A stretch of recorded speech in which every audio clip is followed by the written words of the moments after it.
Bismillahirrahmanirrahim. Бүгінгі күнде біз Янорыс ауылында балалардың конкурсына йыйылдық. Бұл мына осы күнде бик һәйбәт тұра, ямғыр яуып, бәрәкәт яуып. Біз шуңа бик шатлып, балаларға әхлак түгіттерге балалардың бұндай нелері бірінші тапқыр қатнашам. Бик шатмын. Балалар şu neydi dinge tartılıp kenarine dinde belep öğrenip her bir buna Янорыс ауылында bir sapına ötkərilmeyinde tapkırlar buldum. Allah'a şükür. Euzu billahi mineşşeytanirracim. Bismillahirrahmanirrahim. Biz bugün Янорыс авылына келдік. Мұнда дини Құр'ан оқу ярышлары була. Бұл ауыл ошо Ишимбай районында дин буенча яш буынды динге әзерләү буенча иң яхшы авыл булып исәпләнә. Хатта ошо районның үзәге дип әйтергә була. Монда ел сайын Құр'ан оқу ярышлары оештырыла. Ел сайын ошында Ишимбай районының төрле авылларынан имам-хатиблар киләбез. Иршат хәзрәт итәкчесендә ошында матур итеп Коръәннәр оештырыла. Шуның өчен без монда ярышка килдек, ләкин монда ярышның мәгънәсе монда җиңү түгел, ошо ярышта катнашып, Аллаһ Тәгаләнең ризалыгы өчен Коръән укып, Коръән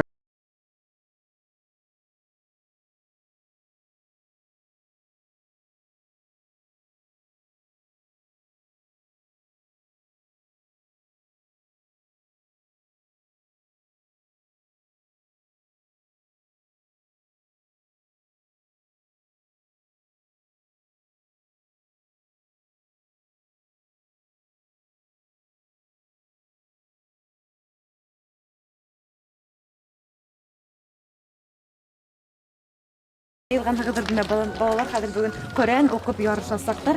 Һез бу сарага озак кыелдыгызмы? Ие, 2-3 ел әзерләндек, Коръән укыдык. Бунда һезгә кем өйрәтте бу Коръән укырга? Безнең Коръән укырга Рәшит хәзрәтләр итте. Һез теләп йөрисезме? Үз теләгегез белән йөрисезме? Ие, теләгем белән йөридек. Охшаймы һезгә? Ие. Гарәп хәрефләрен барыгын да беләсезме? Ие. Бу сарага һез беренче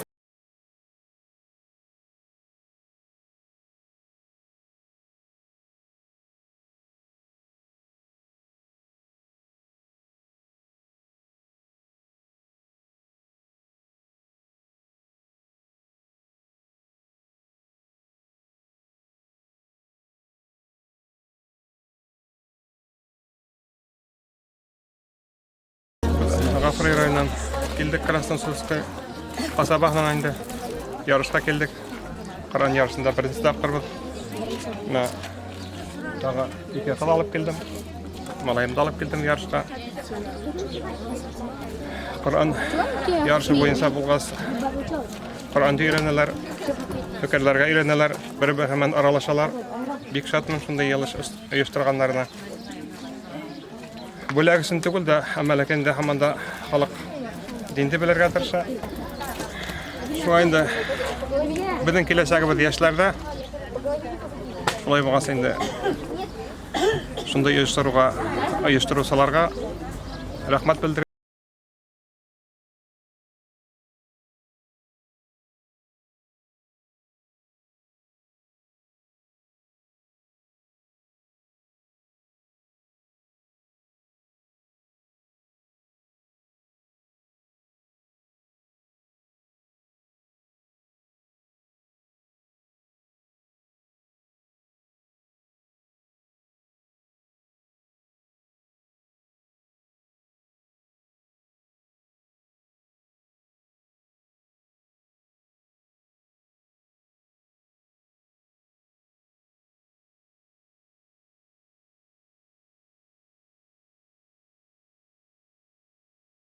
والحمد لله ولا إله إلا الله الله أكبر لا حول ولا قوة إلا بالله العلي العظيم اللهم صل على محمد وآدم ونوح وإبراهيم وموسى وعيسى وما بينهم من النبيين والمرسلين صلوات الله وسلامه عليه أجمعين. Assalamu alaikum wa rahmatullahi wa barakatuh. Hayırlı günler olsun, hayırlı saatler bolğundan izgili ömürler bolsunlar. Allah Teala'nın rızalığında bolarga nasip bolsun. Allah Teala'ga rahmat. Bugünkü günde imamlar, meşitler, balalar, abalar, abzılar jıyılganbız. Närsege jıyılganbız? Allah Teala'nın izgi kitabına, Kur'anına, dinimizge, edepke, tertipke, bereketke. İnşallah mına şuşu программаны шушы нияттеребезне алып барганда хәзер барлык участникларыбыз иншаллах по очереди хәзер тәүдә аңлатып китеп иншаллах общее выступление шуның конкурслар башлана. Барыгызны тәбрикләйбез. Хәерле көннәр, хәерле сәгатьләр булсын. Иншаллах Аллаһ Тәгаләнең бәрәкәте барыбызга да булсын, авылларыбызга, җиребезгә, халкыбызга. Бисмиллаһ, барыгызга рәхмәт.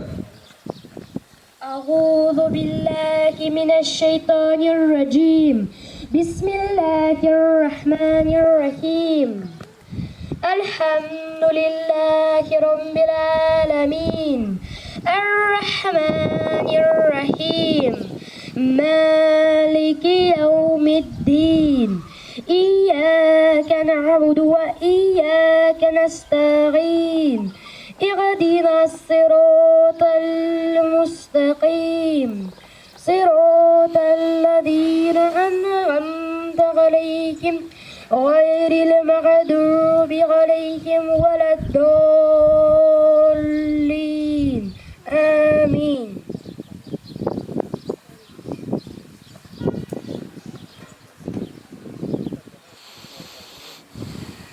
Ассаляму алейкум ва рахматуллахи ва баракатух. Здравствуйте, дорогие гости, участники конкурса и односельчане.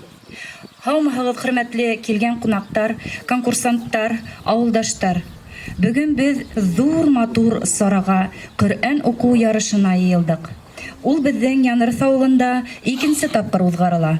Үткән ел унда 200-гә якын кеше катнашкан иде. Бүген дә бұл ярышка республикабызның бик күп райондарыннан балалар килгән. Балалар безнең киләсәк. Һәм безнең төп максатыбыз тәртипле, тауфиклы балалар үстерүдә.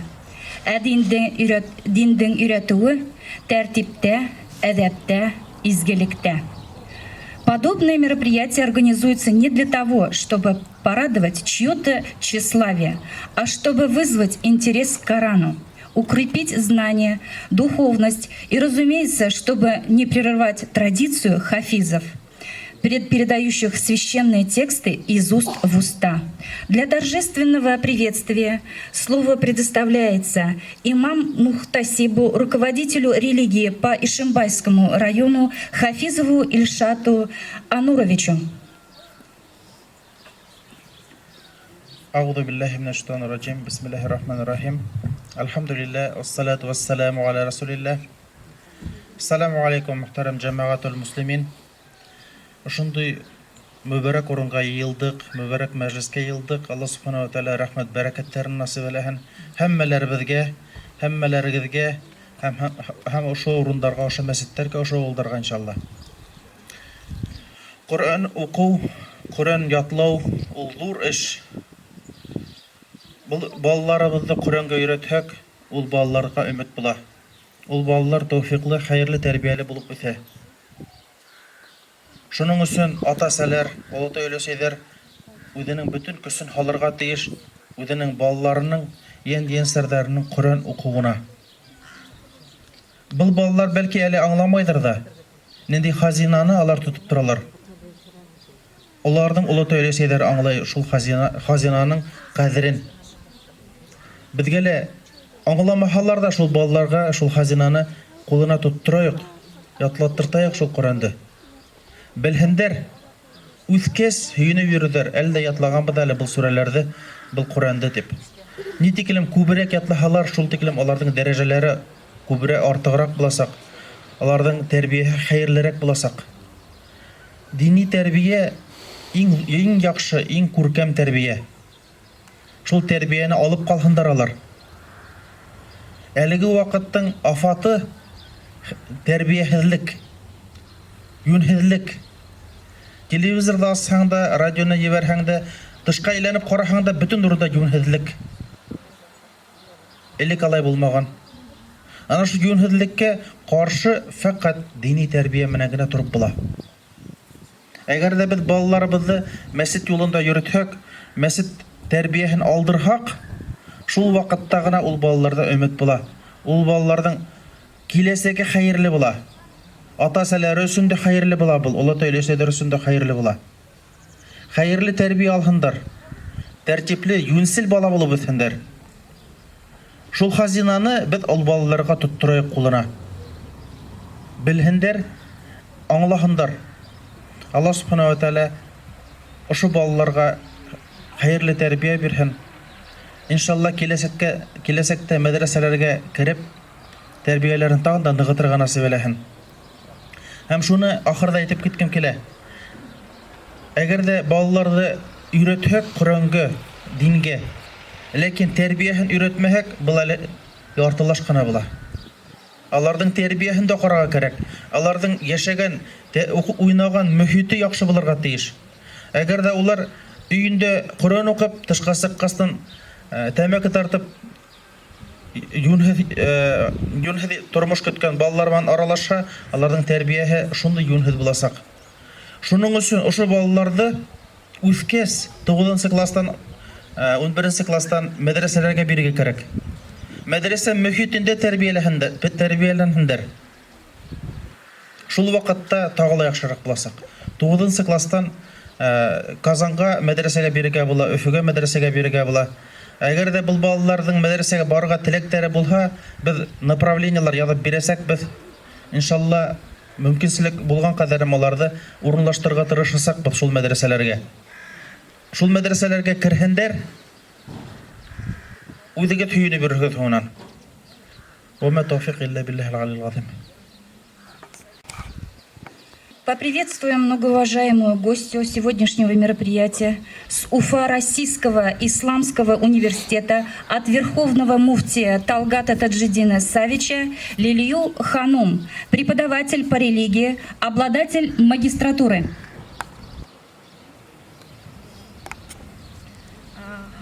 Хөрмәтле авылдаштар һәм балалар һәм ата-әсәләр, ассаламу алейкум ва рахматуллахи ва баракатуху. Балалар, хәтта ошо конкурска килүегез менән тәбрик итәм. Һеҙгә уңышлар теләйем. Аллаһ Тәгалә һеҙгә ярдәм бирһен. Һеҙгә зур афарин. Шулай итеп катнашып, һәр елда күп балалар менән ничәнче ел киләләр бит инде. Һәр елда катнашабыз. Һәр вакыт шулай тараш булабыз. Һәм бүген улларга әйтер һүҙем бар ине, балаларга булган тәрбияне бүгенге ата-әсәләргә, менә минем яшьтәге ата-әсәләргә кире карап сыгырга кирәк. Ягъни пересмотреть. Чөнки менә ошонда утырган олы инәйләр, алар үзләре яшәгән вакытта шул тәрбияне үз көенә алып барганнар. Аларның үзләренең системаһы булган, улар белемдәре булган, шулай ук ата-әсәләреннән, инәйләрдән калган белемнәре булган. Әмма менә минем яшьтәге кешеләр, ошо балаларның ата-әсәләренең яшендәге ата-әсәләрдә бу белем ничектер үзгәреп китте. Ничектер югалып калды. Ирдең һәм хатындың гаиләләге роле ничектер үзгәрде, алмашынды бу очракларда. Бәлки авылда был хәтлемлек күренмәйдер, әмма авылда был бар. Шулай ук зур калаларда был бик нык күренә. Шуның өчен бүген гаиләләге хатындың һәм ирдең ролен кире карарга кирәк. Һәм шулай ук балаларга булган тәрбияне карарга кирәк кире. Чөнки был процесстар, гаиләләге хатын һәм ир араһындагы мөнәсәбәт процесстары һәм тәрбия процесстары, улар бөтенләй табигатькә каршы булган агымда китеп бара. Хатыннар ир ролен башкаралар. Ирләргә Башка юл булмагас, алар хатын ролда төшеп китәләр. Хатындар әлбиттә, монда хаталары бик зур шулай ук. Һәм шуның аркаһында балаларга булган тәрбияле үткәрә. Бәлки безнең ошо минем яшьтәге ата-әсәләрнең бәлки белемдәре дә әзрәктер. Шуның өчен микән, яки оларга булган ихтирам, хөрмәт тә кәмегәндер. Оларда тыңлау, оларның биргән кәңәшләре менән эшләү бәлки юктыр. Шуның өчендер шундый хәлгә калды. Без монда мусулманнар дип әйтәләр күбеһе. Мин шәригать язган сагын эшләйм, һәм минеке дөрес була дип әйтәләр. Бұл зур хата. Чөнки табигатьте лә исәпкә тотырга кирәк. Шәригать буенча эшләгәндә, шәригатьтән үзеңә кирәген генә, охшаганын гына алып, үзеңә файдалы булганын гына алып, икенче кешегә зулым кылу гаиләләргә бу дөрес түгел. Бүтән яктарда табигатьте карарга кирәк. Хатынның табигаты нинди, баланың табигаты нинди, ата-әсәнең табигаты нинди, нинди мохтаҗлыклары бар гаиләсендә. Һәм шулай иттереп, шәригать белән бергә кушып, һәм шәригатьтән ысынап та язылганын алырга, үзеңә кирәген генә түгел. Шулай итеп, балалар тәрбияләһәк, әлеге бүгенге көндә булган күп проблемалар юкка сыгасак. Нинди проблемалар бар? Кешеләр күптәре зона комфортага китәләр. Нәмә ул зона комфорта? Телевизор, кино карап, дөнья турында уйламайдар. Кайда мин китеп барам? Нинди минең максатым бул дөньяла? Яшәйдәр дә яшәйдәр. Телевизор караган, кино караган вакытта мие һүнә. Кешегә рәхәт, ул зона комфортлыгына утыра. Һәм кем уңа нәмә әйтә, шуны гына алып яшәп тик ята. Бұл беренче бәлә. Икенче бәлә шулай кузгалырга тырышмау. Бернинди дә максат булмау. Үзенчә генә яшәп яту. Шуннан тагы нинди бәлә? Күп телефоннарда утыру. Бұл шулай ук нидән килә? Тәрбиянең дөрес булмауыннан, мөнәсәбәттең дөрес булмауыннан килә. Әгәр дә без табигатьте, кешенең табигатын элекке шулай йолаларга һәм шәригатьте дөрес кулланып, һәм үзебезнең теләк булып, иң беренче теләк булып, шу гаилә тормышын кире карарга, дөрес куярга һәм тәрбияне, ошо проблемалар иншаллах юкка сыгасак, Аллаһ Тәгаләнең әмере менән. Шул һеҙгә әйтә торган һүҙем мине. Рәхмәт тыңлағанығыҙ өсөн. Ассаламу алейкум ва рахматуллахи ва баракатух. Слово предоставляется Мухтасибу по Гафурийскому району Ильхам Хазрату. Ассаламу алейкум ва рахматуллахи ва баракатух. Хөрмәтле кардәшләр, бүген дә ялышты Коран ярышына. Коран bütün kişilikке düşürülgen bilabet birbiribizde. Peygamber sallallahu aleyhi ve sellem aytti, "Hayrukum men ta'allama al-Qur'ana ve 'allamahu." Heden in hayırlara geldi, Kur'an'da öğrenip başkalarına öğretüse. Kur'an'da yatlap kına kalmayık, Kur'an'dan amel kılıp yaşayık inşallah. Kur'an'dan amel kılıp yaşayık inşallah. Bugünkü günde indi Kur'an meclislerinde gene ötkeriler, Kur'an okula, ama lakin Kur'an olup tereklerge düşürülgen ölük bendelerge tugul. Şuna Peygamber Muhammed sallallahu aleyhi ve sellem bizge iki nemege kaldırgan Kur'an'da hem de onun sünnetin şunu öğrenip inşallah meggelik bekatli bulayak, bekatka hirşirge Allah Teala nasip etsin. Buna kişiler Көп кешеләрдән һорайм инде. Я Коран укымайһың, я намаз укымайһың дигән мин белмәйм дип. Белмәү ул гаип түгел. Өйрәнмәү гаип.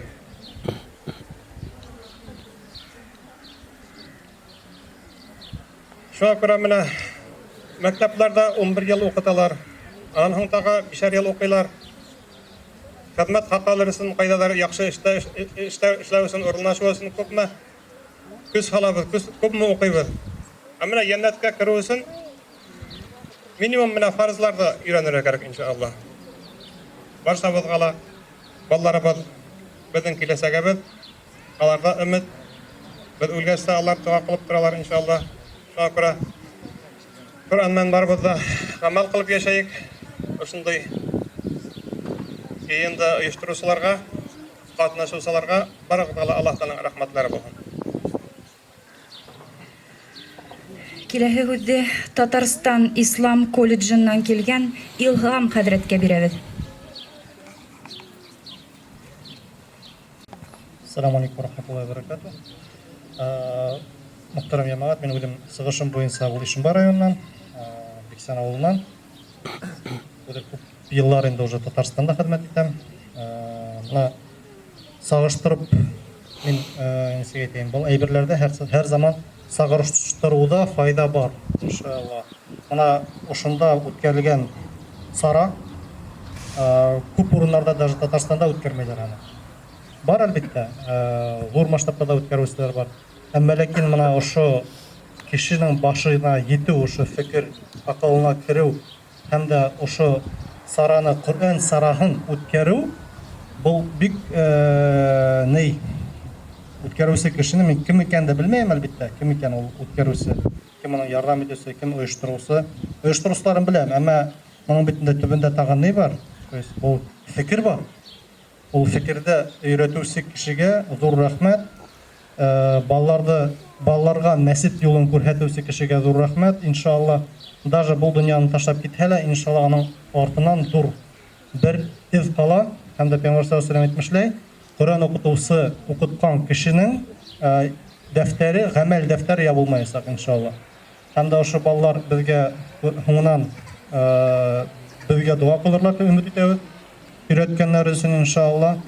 Һәм дә Коръән бәйгеһе бар, һәм дә мин уйлыйм киләсәктә бәлки Коръән менән хәдисләр өйрәнү, хәдисләр бәйгеһе лә бергә үткәрелһә, бәлки башка авылда, бәлки үзебезнең авылда үткәреп кем белә.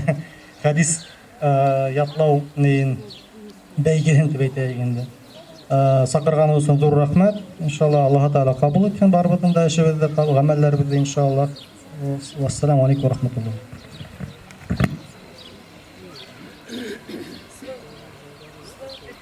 Слово предоставляется гости Салаватской соборной мечети в составе ЦИДУМ России, преподавательнице по религии с большим стажем Гайше Ханум.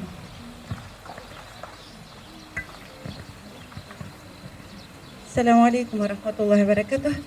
Беренче Аллаһ Тәгаләгә шөкр итеп, аңа рәхмәтләремне белдерәм килә. Алхамдулиллаһи раббил аламин. Ошо мәҗлесләрдә оештыруга сәбәп итеп куйган кешеләргә рәхмәтләремне әйтәм килә. Алхамдулиллаһ, Аллаһ субханаһу ва тааля сәбәпчеләрен биреп, ошо мәҗлесләргә безгә йыелырга насип итте. Беренче Аллаһ субханаһу ва тааляга рәхмәтләр һәм шөкранәләр булсын. Ошо мәҗлесләргә уже беренче тапкыр түгел инде, икенче түгел, өченче тапкыр бәлки йыелып. Алхамдулиллаһ, бик матур, бик күркәм үтә, һәм дә балалар елдан-ел үзләренең тырышлыкларын безгә арттырып күрһәтәләр. Аларның ошо бәлки ошо мәҗлесләрдә үткәрү сәбәп тә булып торалар балаларның тагы алга ынтылышына дип уйлыйм. Бу бик зур эш, һәм дә мин ошо эште тагы ныгытып дәвам итүләрен теләп калыр идем. Һәм дә әлбәттә Коръәни Кәримде укуды безгә балаларга, үзебезгә һәммә вакытта ташларга түгел. Безгә һәммәбезгә лә көн һаен да бу Коръәни Кәримдә Аллаһ субханаһу ва тааля укып торуга насип итсен. Пәйгамбәр саллаллаһу алейһи ва сәллям әйткән хәдисендә, өйләрегезне кабергә әйләндермәгез ди, өйләрегездә Коръәни Кәримде укыгыз ди. Коръәни Кәримде уку өйләребезне терелтү. Коръәни Кәрим укылмаган йорт ул кабер менән тиңләнелгән йорт. То есть анда үлекләр яшәгән күп. Безнең калпларыбыз тере генә булып торган өчен, һәр вакыт терек булып Аллаһ субханаһу ва тааляны истә тоткан өчен әлбәттә Коръәни Кәримде укып тору безгә тиешле. Шуның өчен дә һәммәбезгә лә Аллаһ субханаһу ва тааля белмәгәннәргә шул Коръәни Кәримде өйрәнергә, белгәннәргә тагылама тур итеп, тәҗвидләрен дөресләп, хәрефләрен дөрес әйтеп, иншаллаһ өйрәнергә насип итсен. Һәм дә әлбәттә бу өйрәнүләребездә безгә тик Аллаһ субханаһу ва тааляның ризалыгына ирешү өчен генә булсын дип теләйм. Һәм дә әлбәттә балаларга зур рәхмәт. Балаларга алдагы көндә алардың мөмкинчелекләре зур дип өмет итәбез. Аларга алдагы көндә Коръәни Кәримдең гарәп телендә генә түгел, бәлки дөрес итеп аңларга ла, гарәп телен өйрәнеп дөрес итеп аңларга ла насип булһын иншаллаһ тәгалә, һәм дә Коръәни Кәримдә укып кына түгел, аның менән гамәл итеп яшәргә насип булһын. Балаларга һәммәбезгә лә әлбәттә. Һәм дә шуның иле безгә Аллаһ Тәгаләнең ризалыгына ирешергә насип булһын. Барыгызга зур рәхмәт. Ассаламу алейкум ва рахматуллаһи ва баракатуһ. Киләһе һүҙҙе Рощинский совхозынан килгән Назирулла хәҙрәткә бирәбеҙ.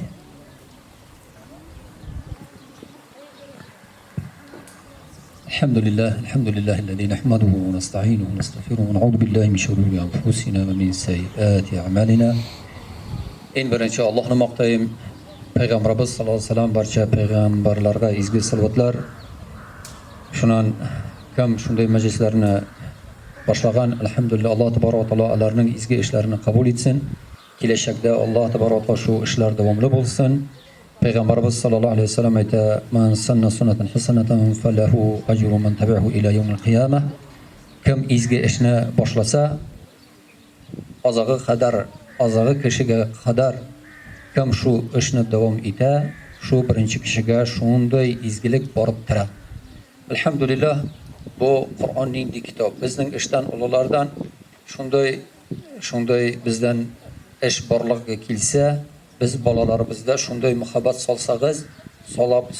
solib olsak, yaratuv shu kitobni kishi yaratsa, alanamashli. Alhamdulillah, вот хвала Всевышнему и благословению всем пророкам. Алхамдулилlah. И очень благодарю всех, кто это организовал, это мероприятие. Изречение пророка, саллаллаху алейхи вассалям, есть, кто начал хорошее дело, и тому человеку, который начал этого, и до последнего человека, который будет продолжать это, тому будет такие же награды. Иншаллах, это очень хорошая притча арабская есть. Маутуль фата хаятуху. Смерть прекрасного, хорошего человека, и это есть его жизнь. Начинается его жизнь. Поэтому в истории посмотрите, ученые, грамотные люди, когда они живы, имам Бухари, другие, когда они живы были, их никто не знал, их не уважали, они мучением, они трудно жили. Но после, когда они из этого мира уходили, тогда они начали жить. Если наши дети, если наш труд, если мы сможем в наших детей вложить в их сердцах любовь, уважение к эту книгу, то, иншаллах, они будут сами грамотными детьми, будут и в учебе, и в школе, и в производстве, и в жизни, и всегда. قل أنزله الذي يعلم السر في السماوات والأرض إنه كان غفورا رحيما. Аллах Табарак в Коране говорит: скажи людям, пророк саллаллаху алейхи ва саллям говорит, что эта книга не спасла тот, который секрет небесного и земного знает. А какие мы секреты знаем? Вся мир, красота, прекрасный мир, который химия, физика, биология, и космос, и все то, что нас обхватывает, мы сколько его знаем. И тайна, мир полно тайного. И все вот это тайное, кто знает, вот это Корану он не спасла. Представьте, что наши дети эти тайну знают кое-что от него. Они будут сами грамотными, они физиками будут, они химиками, космонавтами будут, иншаллах, все в них будет. Какая красота в мире, как Творец это все создал. И как также красота и в его Коране. Но самое главное, чтобы наша задача, чтобы детям вложить уважение, любовь. Если они полюбят эту книгу, то, иншаллах, происходит чудо. И для них все препятствия, которые есть, для них будет легко быть. Та'алам фата вал'уду ратабун, джисмун лаинун вакун салимун, якфика айзан вашарафан, ва анта такулу ва ахарун самитун. Изречение про такой стихи арабский очень красивый есть, говорит: учись, парень, пока ты молодой, веточка с рая, его разные формы можно сделать. У тебя тело гибкое и память чистая. Гарантированно будет тебе уважение и почет в жизни, и ты будешь говорить, и другие будут слушать тебя. Поэтому, альхамдулиллах, не останавливайтесь. Аллах Табарак в Коране очень красиво говорит: «Сабику иля махфирати мин раббикум». Стремитесь, состязайтесь, состязаться. Не останавливаться, состязаться. Аллах Табарак tilaklarimizni qabul etsin, bolalarga tawfiqlar bersin, shu davomli ish bo'lsin. Oxiru davona alhamdulillah. Bizde vaqtimizni sarf etu. Bu balalar biz qabrda yatgan vaqtdalar безнең өчен дуа кылып торһалар, безнең изге гамәл китапларыбызга гамәлләр языла барасак. Балаларыбыз изге булсын өчен ул Коранды белергә тиештер. Шуңа мына бүгенге сара, әлхәмдүлилләh, балалар килгән. Коран әлбәттә ул ярыш, ул ни генә сара гына инде ул. Ләкин бында әлиман әйтеп киттеләр, дөрес әйттеләр. Коранды ятлау ул беренче мәсьәлә, икенче мәсьәлә ана шул Коран буенча яшәй белү. Коранның кадерен белеп яшәйек. Балаларга гына түгел, үзебез дә өйрәнәйек. Мана күп кешеләр үзләре өйрәнергә теләмәйдер, нимәгәдер. Үзебез өйрәнәйек һәм шул Коран буенча яшәргә тырышайык. Кунаклар, кадерле балалар, авылдашлар. Мына әле көннәр бик исте торды бит инде. Шушы авыр көннәрдә балаларны җыеп, үдегетнең мәсҗидләрендә аларды Коръән укырга өйрәтеп, аларга Коръәннән сүрәләр өйрәткән өчен иманнарга зур рәхмәт. Мына миндә мына бу бит инде әле ярышка килделәр без. Мин аны олимпиада дим. Олимпиадаларга, район олимпиадасына балаларны әзерләгәндә үзебез өйгә дә чакырабыз, мәктәптә дә эшләйбез, әйбет. Ниләр генә кыланмай торган ик. Һәр вакытта да беренче урынны алып булмай. Кемдер беренче урынны ала, кемдер гран-при ала. Кайберләре просто катнаша, шуннан үзләренә рәхәтлек ала. Хәзерге вакытта мына 1 сәгать эшләгән шәһәр укытучылары, минем внукларым, әйбет, укытучыларга йөрүләр 1 сәгатькә 1000 акча алалар. Менә авыл укытучысы, нәсел әһелләре бер тинсезгә эшләйбез, әйбет. Аллаһ Тәгаләнең ризалыгы өчен, Аллаһ Тәгалә бездән риза булсын. Худай Тәгалә безгә шулай эшләргә ярдәм бирсен. Хөрмәтле балалар, мин балаларга әйтәм инде. Коръәнне укырга өйрәнү әйбәт эш. Коръәнне укырга өйрәнгәннән тыш, Коръән белән гамәл кылырга тиешбез. Әти әни безгә карата ихтирамлы булырга, бер-берегезгә карата ихтирамлы була, әйбәт. Күршеләр белән матур мөгамәләдә яшәргә, туганнарыбызга ихтирамлы булырга, әйбәт. Улы кешеләргә ихтирамлы булырга, бәләкәй балаларга ихтирам булу. Мына шушыны без әгәр дә өйрәтсәк, бәләкәй балаларга ихтирамлы булу, зурларга ихтирамлы булу. Армияга барганда яңа килгән балаларны төрлечә ызалатмаслары. Ла илаһа иллаллаһ. Һәр башаларыгызны котлыйбыз. Элек балаларда да булай халыклар җыелмый торганы, җәмәгать бүген Алла Тәгалә без әҗәл караңгылыгыннан чыгарды. Иман нурлары белән зиннәтләде. Әлхәмдүлилләh, балаларыбызга тәүфик насип итсә иде. Фәһем зиһеннәрен куәтләсә иде, иншаллаһ, Алла Тәгалә безнең сүзләрен дөрес аңлап, Алла Тәгалә безне аклап, паклап, зурлап, берләп, данлап яшәргә насип һәм миясәр кылса иде. Әлхәмдүлилләh, Рәсәйбезгә, безнең төбәкләрдә Башкортстанга, Татарстанга, Чиләбек төбәкләрендә, Оренбург якларында Алла Субханаһу Тәгалә безнең сәламнәре күрәбез җәмәгать. Халыкларыбыз иманга килә. Хәтта гарәпләрдә, мына Пакистаннарда йөргән вакытта башланса, монда башланыр. Бездә билим бар, но сездә иман нуры бар. Гаҗәпләнәләр, әлхәмдүлилләh. Камил иман, ихлас күңел тигез төгәл кылса иде, булсак иде Аллаһыбызның сөюендә. Бүгенге мүбәрәк айлары Алла Тәгалә безнең өчен именлек, иман, сәламәтлек, мусулманлык, изгелек вә тугрылыкта үтәргә насип әйләсә иде. Бүгенге көннәрдә миллиардтан да ашкан саф адәм балалар һәр елны бу айны каршылап алалар. Миллионнан да арткан хаҗилар баралар, мөхәддәс Мәккәгә хаҗ кылалар алар. Кәбәне 7 кат агалар, Арафат тауында сәҗдәгә баралар, корбаннар шалалар. Һәм бездә туганнар мүбәрәк айларда һәммәбез сәҗдәдә, һәммәбез намазда булалсак иде, без якынрак Аллага. Алла Субханаһу Тәгалә без җыя җәлеп итә. Алла Тәгалә без бер. Бездә бердән булсак иде, бердән булсак иде. Бергә булсак иде, гыйбадәтләр кылсак иде, әҗр савап җыйсак иде, хак мусулман булсак иде. Иншаллаһ, машаллаһ. Мухаммадин ва аля алихи ва асхаби аҗмагин. Кадерле балалар, ата-әсәләр, дин әһелләре, кунаклар, без бөтәбез дә безнең тәнебез, бөтәбезнең тәнебез әсә карыннан яратылган. Ул тән 4 ай буенча оешкандан һөяк яратылып, ит яратылып, кешенең агъзалары булып, эмбрион булып кала. 4 айда фәрештә килеп, безгә ян бирә. Ян һәм тән бөтен мәхлукларга бирелә, ә менә кешегә тәненнән һәм яндән башка акылла бирелә. Шулай итеп, кеше 3 өлештән тора. Ул христиан динендә лә, бөтен диннәрдә лә шулай. Тело, душа, разум. Әгәр дә әсә вакыт иткәс, баланы тудырып, аңа алык бирмәһә, вакытында һөт пешермәһә, бирмәһә, бала зәгыйф булып үсә, оның агъзалары көчсез була, бала яхшы итеп үсә алмый. Һәм шулай ук, әгәр дә бұл иянгә без ата-әсәләре, без дин әһелләре, әгәр дә тәрбия бирмәһәк, Аллаһның барлыгын, берлеген өйрәтмәһәк, дини тәрбия бирмәһәк, бұл бала зәгыйф булып үсә.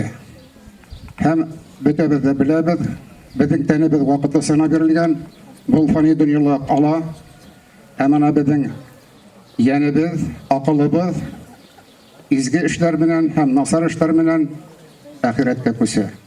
Демәк, әгәр дә кеше бала тәрбия алмаһа, дини тәрбия алмаһа, ул зәгыйф булып теге дөньяга күсә. Бик насар урынга керүе мөмкин. Арадыгыз беләбез, именно имам Мухтасиб оттуда, имам Мухатиб оттуда, Российский исламский университет, Стерлитамский медресе, Татария медресе, бывший глава города Салавата, бөтен абзыйлар, олы абзыйлар, имамлар, бу мероприятие безнең общее выступление әзгенә азарак булды, но бу өчен необходимо, бу нык мөһим. Ни өчен мөһим? Җәмәгать. Һәр бер структура җәмәгать и моның мәгънәсе зур команда, әдәпле, тәртипле, абруйлы командалар иншаллах. Шулай булсын, барыгызга рәхмәт. Әйтеп китәсе килә, рәхмәт. Былтыр конкурс үткәрдек. Конкурс үткәргән соң, әлхәмдүлилләх, хәзер Курбан бәйрәме җитеп килә. Мәйтәм, дуга кылдым. Мәйтәм, Аллаһ Тәгалә Курбан бәйрәме үткәргә ярдәмен бир. Аллаһ Тәгалә. Өстәлне ябырга ярдәмен бир. Шул дуганы гына кылганым, 2 көннән мишкә бер аба килеп керде. Сарык суям, өстәлне вис ябам ди. Аллаһ Тәгалә өстәлне вис ябып берде. Әле бүген Гөлҗат ханым белән утырабыз. Менә программа составле итеп, бер авызы килде Янурстан. Минем балаларым Курбан бәйрәменә шушы авылыбызда иншаллах курбан салалар, өстәлне ябалар ди. Менә мәгънәсен күрәсезме? Былтыр конкурс үткәргәндә әзрәк Илшат Хафизи, безнең Мухтасибызга зур рәхмәт. Минем иң самый большое спасибо хочу сказать среди людей Илшат хәзрәткә Мухтасибка. Былтыр велосипедлар виз алды, телефоннарны алды, ярдәм, сарык суеп сибәрсә дә, аксаган булса, бөтен китаплар аны бүләкләр, аныкылар типографиясыннан. Аллаһ Тәгалә рәхмәт, икенче рәхмәтем аңа. Потому что дин буенча шушта мероприятие үткәргәндә, компьютер, телевизор, Facebook, управление, ниләр администрация, участковый, барысы да беләләр, аннан нык зур ярдәм безгә. Әлхәмдүлилләх, как руководитель района по религии нык зур ярдәм. Әле бүген көндә, бүген менә шушы бүгенге проведение конкурса по религии среди детей, әлхәмдүлилләх, бу ел җиңел булды. Илшат хәзрәт группага язганда, WhatsAppка язганда, Милеуздагы мусульманнар, предприниматели, магазин тоталар, велосипеды, мотоцикл продают. Мана үз велосипедне Милеуздан мусульманнар җибәрделәр хәйри садака дип. Бу ел бит деньги очень мало вложили. И шуннан Илнур хәзрәт дигәндә тора инде, Илнур хәзрәт Ишембайдан Илнур хәзрәт преподаватель, и на второе место сенсорные телефоннар алып килде. Китапларны подарка Илшат хәзрәт алып килде. Шуннан бер 4 көнлек иртән турында ният кылдым. Әйтәм, Аллаһ Тәгалә хәзер бит ит кирәк, балаларга, пулыкка, күстәнәскә. Абиттан соң көзәннән Орал хәзрәт звонды. Зигановкада бер мусульман авызы бар ди, газетта укыганда, Янурста Коран конкурсы дип, Балаларға өстелге ит керекмей мекен де. Мен бір сарық соярым де. Иса Зигановкадан сарық сойып кетіп кеттілер. Мына мағанасы нәрседе, Аллах Тағаланың жолында, аның изгілігінде ниятың біле соның біле йөрсең, әдәп, тәртип, Құран, балалар, әтелер, әнилер, халық изгілік Аллаһ Тағала жолыбызға виз тезіп салған. Быйыл үткәрү бик жеңіл болды. Быйыл үткәрү безнең булдар беренче тапкыр үткәргәндә нирак булган я, расходы большие были. Ә менә быйыл уже группа, уже стәрләрдә, мәләвездә виз беләләр, уже подароклар, велосипедлар, телефоннар, китаплар, итләр, виз уже килеп җиттеләр. Менә мәгънәсе нәрсәдә? Аллаһ Тәгаләгә ниятебезне белә, аның изге китабын зурлауны белә. Шуның өчен үзе быел безгә виз тезеп тасалды, алхамдулилlah. Барыгызга да рәхмәт, бисмиллах. Конкурсыбызды, Коръән конкурсыбызды асык дип игълан итәбез. Кадерле, хөрмәтле балалар, сезгә барыгызга ла тел аскысы сорайым Аллаһ Тәгаләдән. Барыгыз да матур итеп, үзегезнең тырышып, укып, әзерләнеп килгән Коръәннәрегезне матур итеп укып, ятлап күрсәтсәгез, матур урыннар алып, еңмәй калганнарыгыз танауыгызны төшермәй, Алла бирсә, киләсе елга тагы да ныграк әзерләнергә сезгә стимул булыр. Шулай итеп, Бисмиллаһир-рахманир-рахим дип әйтеп, Аллага тапшырып, конкурсыбызды асык дип игълан итәбез.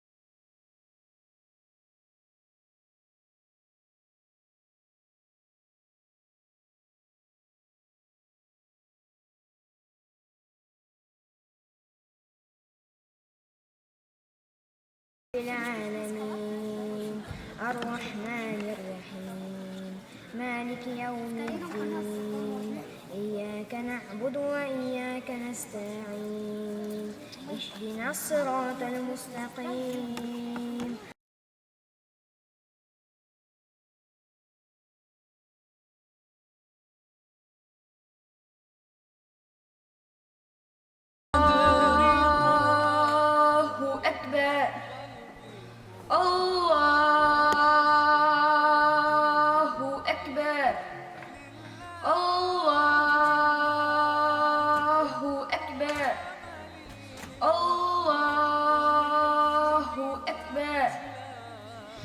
أشهد أن لا إله إلا الله أشهد أن لا إله إلا الله أشهد أن محمدا رسول الله أشهد أن محمدا رسول الله على الصلاة حي على الصلاة حي على الفلاح حي على الفلاح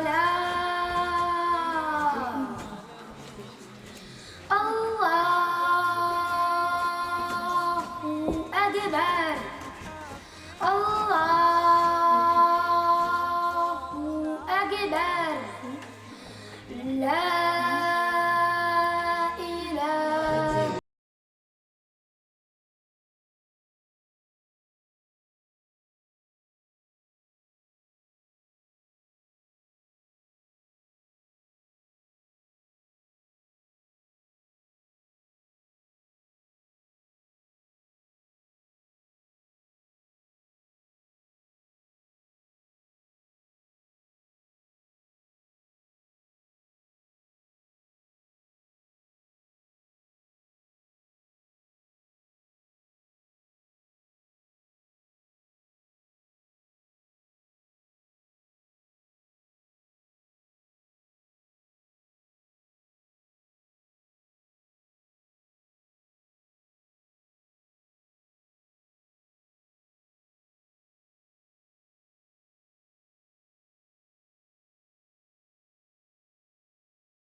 Икрамов Амир.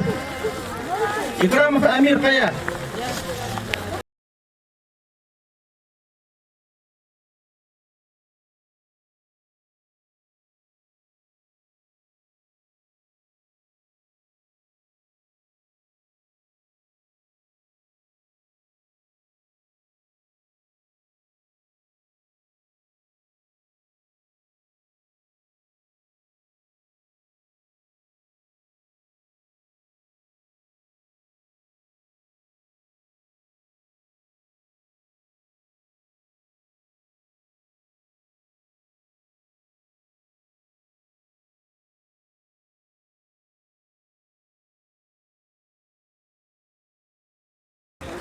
Тайбуллина Марьям.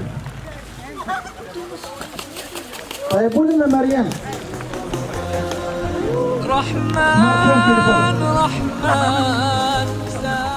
Birinci o'rin Dilmuhametova Maryam. Dilmuhametova Maryam qaya?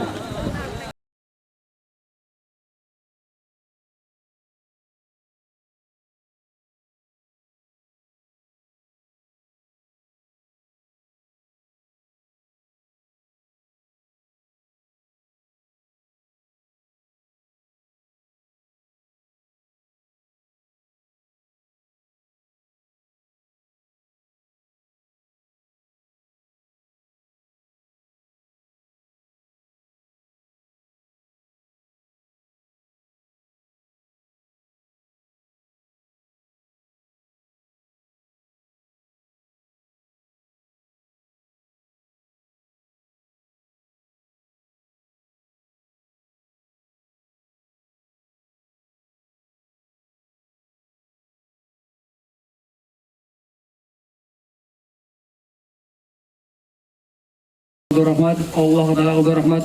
Bizning orqali Nishot Xavizi yil sayin bizga yordam etadi inshaalloh.